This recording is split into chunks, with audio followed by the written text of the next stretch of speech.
पौराणिक कथाओं के अनुसार एक साहूकार था। वह भगवान शिव का अनन्य भक्त था।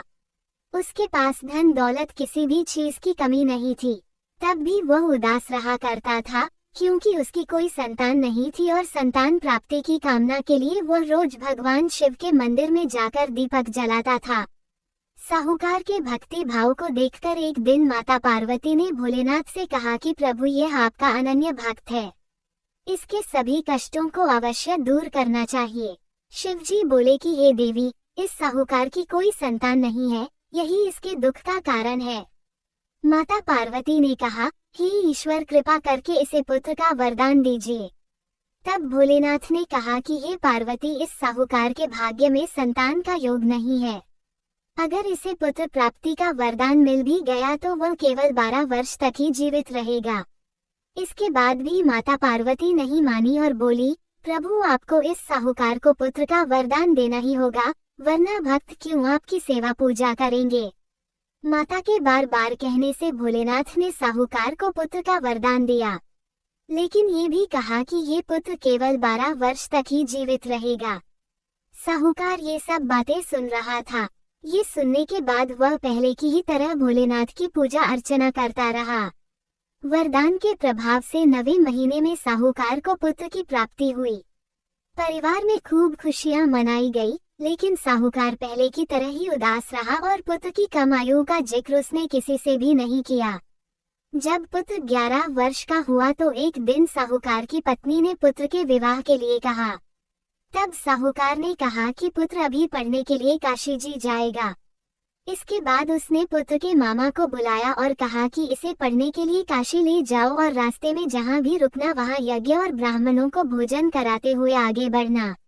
वे दोनों इसी तरह करते हुए जा रहे थे कि रास्ते में एक राजकुमारी का विवाह हो रहा था। जिससे राजकुमारी का विवाह होना था वह एक आंख से काना था। उसके पिता ने जब अति सुंदर साहूकार के बेटे को देखा तो उसने सोचा कि क्यों न इसे ही दुल्हा बनाकर शादी के सारे कार्य संपन्न करा लिया जाए। इसके लिए राजा ने मामा को बहुत सारा धन दिया। तब मामा बालक को दुल्हा बनाने के लिए मान गया।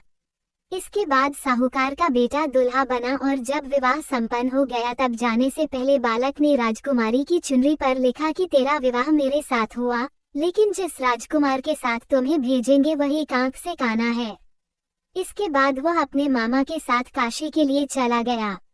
जब राजकुमारी ने अपनी चुनरी पर लिखा हुआ पढ़ा तो उसने राजकुमार के साथ जाने से मना कर दिया।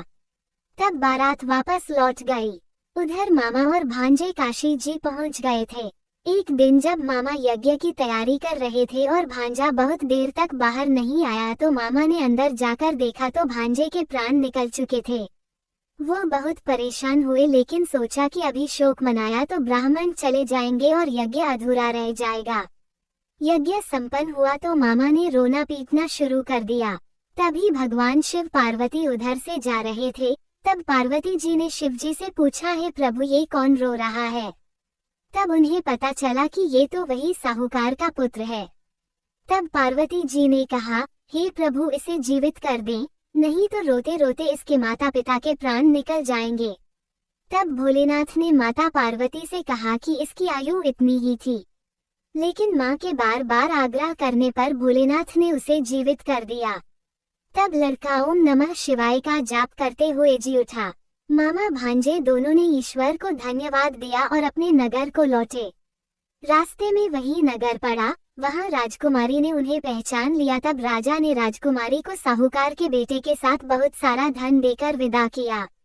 उधर साहूकार और उसकी पत्नी छत पर यह प्रण लेकर बैठे थे कि यदि उनका पुत्र सकुशल न लौटा तो वह छत से कूदकर अपने प्राण त्याग देंगे। तभी लड़के के मामा ने आकर साहूकार के बेटे और बहू के आने का समाचार सुनाया, लेकिन वे नहीं माने। तब मामा ने शपथ पूर्वक कहा। तब दोनों को यकीन हो गया और दोनों ने अपने बेटे बहू का स्वागत किया। उसी रात साहूकार को स्वप्न में शिवजी ने दर्शन देकर कहा कि तुम्हारे पूजन से मैं प्रसन्न हुआ, इसलिए तुम्हारे पुत्र को जीवन दान दिया। मान्यता है कि जो भी इस कथा को पढ़ेगा या सुनेगा उसके समस्त दुख दूर हो जाएंगे और उनकी सभी मनोकामनाएं पूरी होंगी।